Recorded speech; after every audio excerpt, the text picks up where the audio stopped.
आपकी worksheet number 8, ये आपकी साइंस की वर्कशीट है। इसी के साथ आपकी वर्कशीट नंबर 9 आई है इंग्लिश की। ठीक है, तो मैं दोनों को बनाऊंगी, आप लोग ले लेंगे। इसी तरह से जैसे ये इंग्लिश मीडियम में आपकी साइंस आई है, इसी तरह से आपके हिंदी मीडियम में भी साइंस आई है। जो हिंदी मीडियम वाले बच्चे हैं उसको भी ले सकते हैं, मैंने उसकी वीडियो पे अपलोड कर दी है। इसके साथ ये देखिए, आप लोग पहले से अच्छे से लेबल कर लेंगे, वर्कशीट नंबर डाल देंगे, डेट डाल लेंगे, अपने टीचर का नाम, अपना नाम, क्लास और सब्जेक्ट आप लोग लिख लेंगे। आज क्या पढ़ते हैं देखिए, चिल्ड्रन यानी बच्चों, what do you know, what do you do if you feel like eating mangoes during winter season. आप क्या करेंगे अगर आपका सर्दियों में आम खाने का दिल करे। और if you feel like eating strawberries during summer season, और अगर आपका गर्मियों में स्ट्रॉबेरी खाने का दिल करे। तो अब आप लोगों को पता होना चाहिए बच्चों कि स्ट्रॉबेरी कब आती है, स्ट्रॉबेरी आती है आपकी सर्दियों में, और आपके मैंगोज़ कब आते हैं, आपके वो आते हैं गर्मियों में। तो अब ये तो उल्टा कह रहे हैं, आप ऐसा कैसे कर सकते हैं भला। तो देखिए, वो चीज़ें हमें विदाउट सीज़न नहीं मिलेगी। जब जिस चीज़ का सीज़न होता है वो हमें तभी मिलती है। लेकिन क्या होता है, कभी कदार हम कुछ सुरक्षित करके कि कुछ उसमें केमिकल डाल के या इस तरह करके हम उन चीज़ों को संभाल के रख सकते हैं लंबे समय के लिए। लेकिन फिर क्या होता है, उन चीज़ों की जो कॉस्ट होती है ना, वो बहुत हाई हो जाती है। जैसे अगर आप गर्मियों में आम खरीदेंगे तो 40 रुपये किलो, 60 रुपये किलो होंगे। लेकिन अगर आप सर्दियों में आम खरीदने जाएंगे, पहली बात तो आपको हर जगह मिलेंगे नहीं, लेकिन फिर भी अगर आपको कोई बड़ी मार्केट या सुपर मॉल इस तरह की जगहों पे मिल भी जाते हैं तो वो आपके कितने होंगे, मान लिया 200 रुपीज़ किलो, है ना, 200 पर केजी। इस तरह से बहुत ज़्यादा कॉस्टली हो जाएंगे वो। ठीक, अब देखिए यहाँ क्या लिखा है, as we know that micro organism are present almost everywhere and all the time. ठीक है, एट ऑल द टाइम। अब ये क्या बोलते हैं कि हम ये बात बहुत अच्छी तरीके से जानते हैं, बाकी की वर्कशीट्स हमने पढ़ी उनमें हमने ये चीज़ को बहुत अच्छे से जान लिया कि जो माइक्रो ऑर्गेनिज्म है ये हर जगह हमारे इर्द गिर्द हर जगह मौजूद है। ठीक है, और हर समय मौजूद रहते हैं। If they get proper condition like heat and moisture, they grow very fast। और अगर कहीं गलती से इनको प्रॉपर कंडीशन मिल जाती है, यानी जितना इन्हें पानी चाहिए, जितनी इन्हें गर्मी चाहिए, जितनी इन्हें नमी चाहिए, अगर वो सारी चीज़ें इन्हें मिल जाती हैं तो ये बहुत ही ज़्यादा तेज़ी से बढ़ना शुरू हो जाते हैं।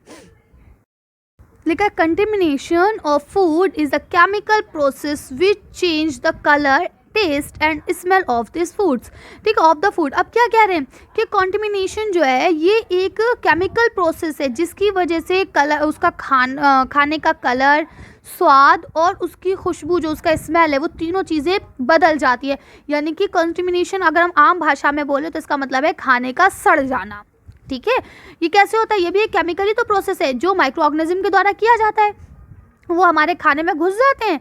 जब हम खाने को खुला छोड़ देते हैं या हम फ्रिज वगैरह में नहीं रखते तो वो हमारे खाने पे धावा बोल देती है और उसको अच्छे से सड़ा देती है।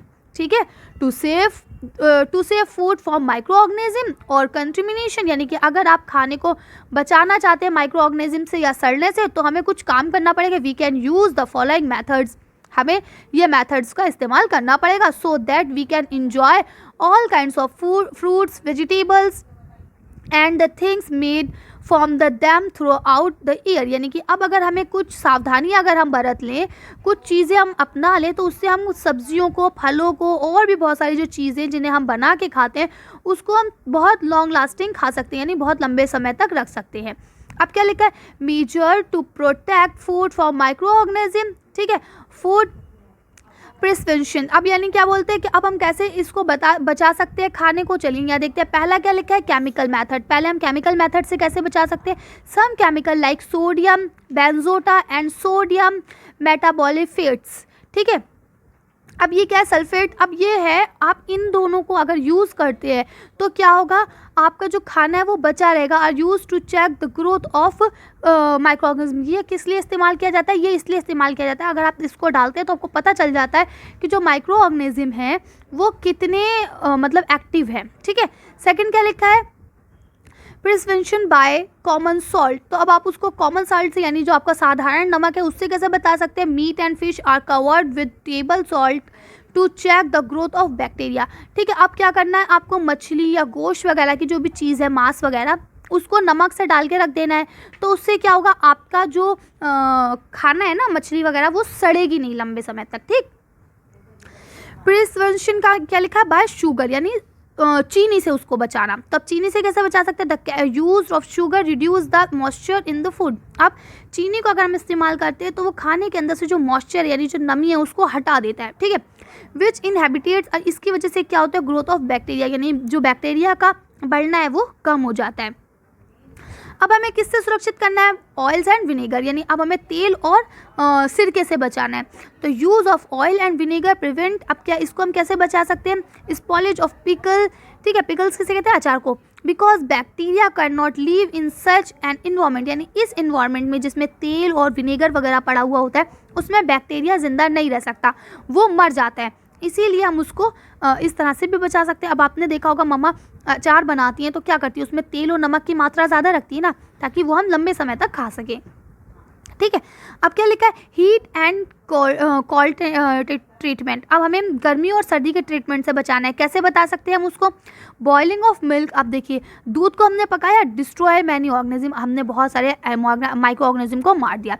Similarly we can should keep food in the refrigerator because low temperature prevent the growth of micro organism, यानी अब क्या होता है, अगर हम किसी चीज़ को फ्रिज में रख देते हैं तो उससे भी माइक्रो ऑर्गेनिज्म जो है वो मर जाते हैं, ठीक। अब अगला आपको क्या लिखा है, पास्चराइजेशन। अब इससे क्या है, हीट द मिल्क, यानी दूध को गर्म करते हैं फॉर 15 to 30 सेकेंड, सिर्फ 15 से 30 सेकेंड तक, एट 70 डिग्री सेंटीग्रेड, यानी कि 70 डिग्री टेम्परेचर पे हम दूध को 15 से 30 सेकंड के लिए पकाते हैं। Then cooled it down suddenly, और फ़ौरन उसको ठंडा करते हैं, and fill in the bags, और उसको इस तरह से बैग्स में भर देते हैं। इट स्टॉप, ये रोकता है, the growth of the micro organism, ये माइक्रो ऑर्गेनिज्म की ग्रोथ को रोक देता है। This process is called the pasteurisation. इस प्रोसेस को हम लोग क्या कहते हैं, पास्चराइजेशन कहते हैं। Which was first discovered by the scientist name Lucy Pasteur. अब इसको किसने निकाला था, सबसे पहले लूसी पास्चर ने निकाला था, ठीक है। Pasteurised milk can be consume without boiling. अब जो ये आपका पैकेट वाला दूध होता है ना, इसको आप बिना पकाए भी पी सकते हैं। अब क्या लिखा है, स्टोरेज एंड पैकेजिंग। इसके अलावा हम लोग पैकिंग और स्टोरेज यानी संभाल के रखने से भी इन चीज़ों को बचा सकते हैं, खासतौर से ऐसे पन्नी में करने से, ठीक है। नट्स एंड वेजिटेबल्स, ये ज़्यादातर आपके जो ड्राई फ्रूट्स वगैरह होते हैं वो इस तरह से पैकिंग किए जाते हैं, ठीक है। Are kept in the air tight sealed packet. अब एयर टाइट सील्ड पैकेट में क्या जाता है, जिसके अंदर हवा ना जा पाए। अब जब हवा नहीं जाएगी तो मॉइस्चर नहीं जाएगा, ठीक है, और मॉइस्चर नहीं जाएगा तो जरासीम जो है उसके अंदर पनप नहीं पाएंगे, यानी बढ़ नहीं पाएंगे। विच प्रोटेक्ट, अब उसे बचाता है दम अगेंस्ट माइक्रो ऑर्गेनिज्म। किससे बचाता है, माइक्रो ऑर्गेनिज्म से बचाता है। Answer the following question. अब आपको क्वेश्चंस के आंसर देने हैं। पहला लिखा है नेम एनी 2 केमिकल प्रिवेंट। तो अब आपको 2 केमिकल प्रिवेंट के नाम बताने, चलिए इसका आंसर देखते हैं। देखिए ऊपर जो पढ़े थे यही दोनों आपको नाम लिखना है। एक तो लिखना है सोडियम बेंटोजा और सोडियम मेटासल्फेट, ये 2 आपके जो हैं ये केमिकल प्रिवेंट्स हैं, ठीक है। तो चलिए आप ये आंसर लिख लेंगे। नेक्स्ट क्वेश्चन पढ़ते हैं। अब आपका अगला क्वेश्चन क्या लिखा है, describe any 4 method for food preservation, यानी कि आप खाने को बचा के रखने के लिए, सुरक्षित रखने के लिए 4 मेथड को बताइए। चलिए इसका आंसर देखते हैं। सेकंड क्वेश्चन यहाँ देखिए क्या है, आप लिख देंगे, इसके मैंने 5 तरीके आपको लिख दिए हैं, ठीक है। अब आप इसमें से 4 जो आपको अच्छे लगे, जो आप आसानी से लर्न कर सकते हैं, आप उन 4 तरीकों को लिख देंगे कि देखिए एक तो हम गर्म करके या ठंडा करके उसका ट्रीटमेंट कर सकते हैं, या तेल और विनेगर डाल के कर सकते हैं, या चीनी से कर सकते हैं, या नमक से, या फिर केमिकल मेथड से, है ना। तो इस तरह से ये आपके 5 मेथड मैंने लिख दिए। अब आपको जो आसानी से लर्न हो जाए, क्योंकि ये क्वेश्चन पेपर में भी आ सकते हैं, ठीक है। तो आप वर्कशीट्स जब भी करें, आप लोग सोचते हैं सारी ये वर्कशीट हम एक दिन में कर लें, मैम ये भी दे दीजिए, मैम वो भी दे दीजिए। बेटा उससे बेहतर है कि आप लोग वर्कशीट्स को करते के साथ साथ लर्न भी करें। अभी तो खैर आपके ये वाले सेमेस्टर वाले जो पेपर होते हैं मिड इन, वो पेपर तो नहीं होंगे, लेकिन आपके एनुअल पेपर ज़रूर होंगे, समझ रहे हैं आप लोग। यानी आपके फैब में जो पेपर होते हैं, फैब और मार्च में वो पेपर होंगे। तो इसलिए बेहतर रहेगा कि आप लोग जो भी वर्कशीट्स आती है उनको साथ के साथ लर्न करते चले, ताकि आपको एकदम से ये ना लगे अरे इतना ढेर सारा मुझे लर्न करना है, समझ रहे हैं। एक दिन में 2 वर्कशीट आ रही हैं, आप दोनों को अगर लर्न करते चले, अच्छे से राइटिंग में करें भी और लर्न भी करें, तो आप बहुत अच्छे से पढ़ाई कर सकते हैं। चलिए, और वीडियो को पूरा देखा करें ताकि आपको हर चीज़ समझ में आए। मैं पूरी वीडियो क्यों बनाती हूँ, ताकि आप लोग उससे समझें। अगर सिर्फ आपको आंसर चाहिए तो आप मुझे बता दीजिए, मैं खाली आंसर ही आपको भेज देती हूँ, फिर क्यों बनाऊँ इतनी बड़ी मैं वीडियो आपके लिए, ठीक है। तो वीडियो को पूरा देखें, हर चीज़ को समझने की कोशिश करें।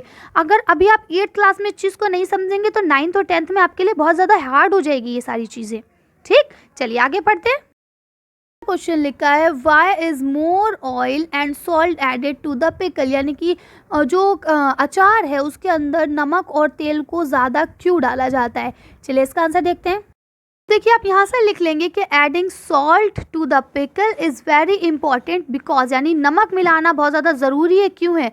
क्योंकि it provide way to help lactic acid bacteria, ठीक है, डेफर द माइक्रोब्स रेस, यानी अब वो क्या करता है कि नमक जो है वो माइक्रोब्स को आने से रोक देता है किसी भी चीज़ के अंदर, ख़ास तौर से अचार के अंदर, ठीक है, जिसकी वजह से अचार हमारा सड़ता नहीं है। और इसी के साथ हमें ऑयल मिलाना भी इसीलिए ज़्यादा ज़रूरी है क्योंकि वो भी जो अचार है उसको बचा के रखता है, ठीक है, उसे सड़ने से बचाता है, ठीक है। It is simple seal of the air, ये समझ लीजिए ये एक तरीका है।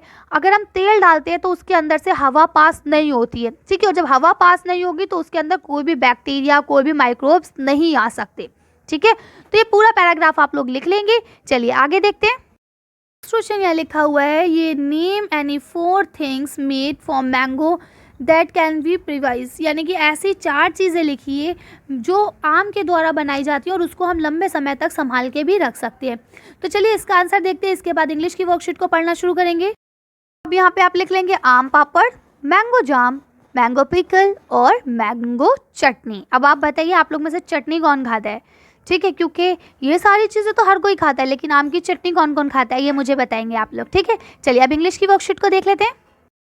अब आपकी इंग्लिश की वर्कशीट को पढ़ लेते हैं। तो पहले आप लोग इसे अच्छे से लेबल कर लेंगे। ये आपकी वर्कशीट नंबर 9 आई है। क्लास लिख लेंगे, सब्जेक्ट लिख लेंगे, ठीक है, अपना नाम और डेट और इसके साथ अपने टीचर का नाम आप लोग लिख लेंगे।